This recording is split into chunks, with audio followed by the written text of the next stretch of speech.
Welcome to the Fearful Fright series, where we will be reading with our favorite green ghoul, Grimmer. Now sit back and enjoy this twisted tale. Today our story is called Beneath the Frozen Lake.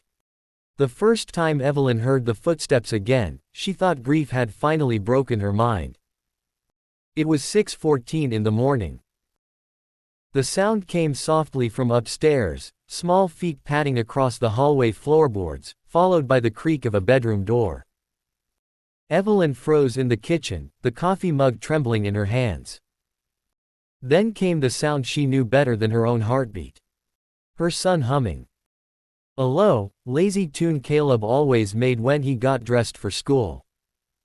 "No," she whispered. The humming continued. The house smelled suddenly different too. Damp wool, winter air, the faint scent of the peppermint shampoo Caleb used every morning before school. Evelyn slowly climbed the stairs, one shaking step at a time. The hallway was empty. But Caleb's bedroom door stood open. Inside, the bed sheets were folded back. The closet door swayed slightly. And on the floor beside the bed sat a pair of wet boots. Lake water dripped from them onto the hardwood. Drip, drip, drip.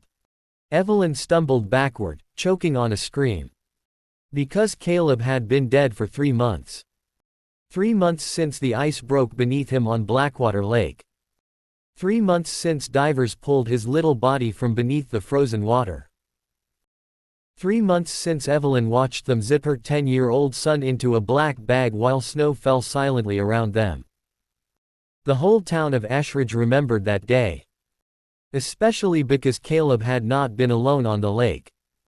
There had been 6 boys playing hockey that afternoon. Only Caleb fell through. The others said the ice simply cracked beneath him.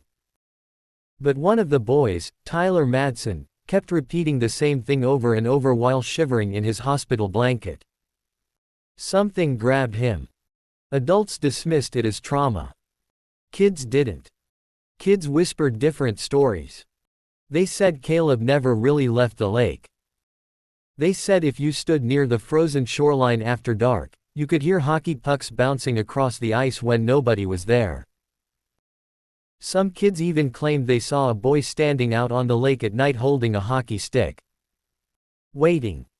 Evelyn tried ignoring the sounds after that first morning. But they continued. Every day at exactly 6:14 a.m., Caleb's footsteps echoed upstairs. Drawers opened. Closet doors creaked. His toothbrush buzzed against the bathroom sink. Then at night around 8:47 p.m., she heard him getting ready for bed. The soft springs of his mattress. The bathroom faucet running. His sleepy little cough.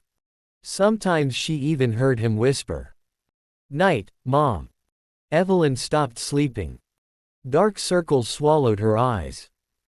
She began sitting outside Caleb's room at night clutching a baseball bat, listening to invisible movements inside. One evening she finally forced herself to open the bedroom door during the noises. The room was empty. But the bed had a fresh wet spot in the middle of the blanket. Like someone soaked from freezing water had been lying there.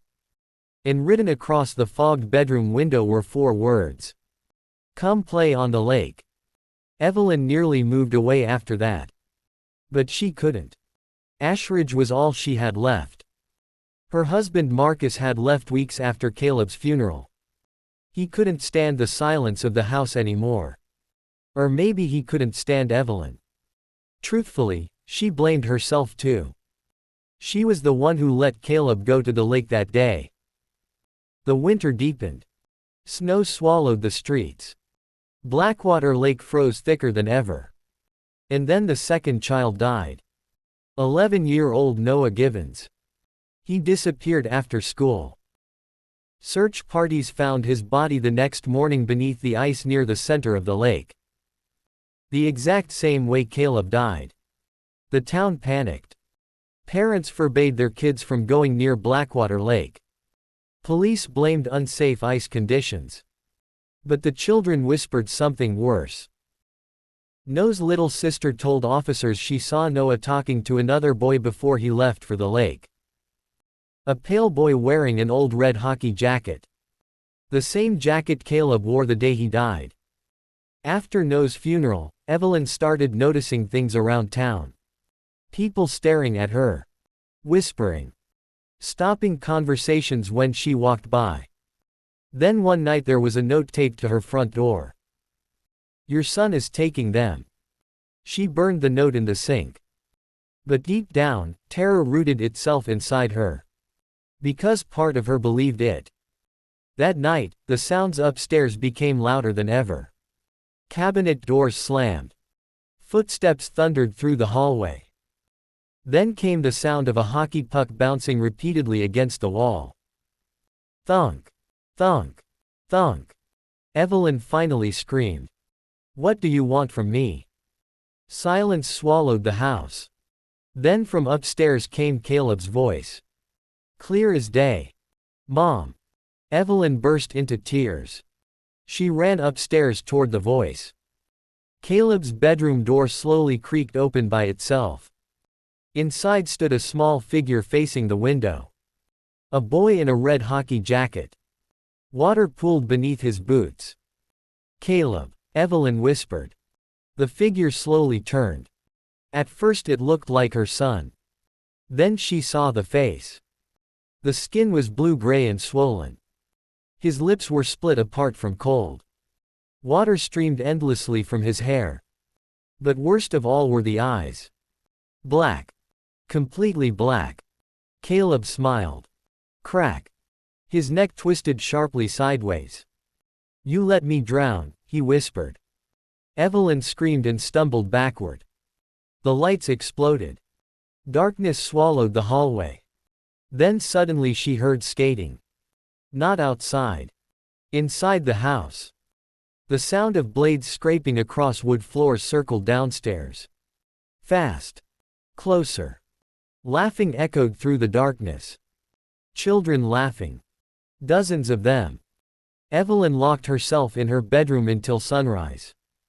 When morning came, every wall downstairs was covered in dripping handprints. Small ones. Over the next 2 weeks, 3 more children died. All beneath the ice. All alone. All after witnesses claimed they'd been seen talking to a strange boy near the lake. Ashridge became terrified. The lake was fenced off. Police patrolled the shoreline day and night. But it didn't matter. The children still went there. Like sleepwalkers. Like something called to them. Then Tyler Madsen disappeared.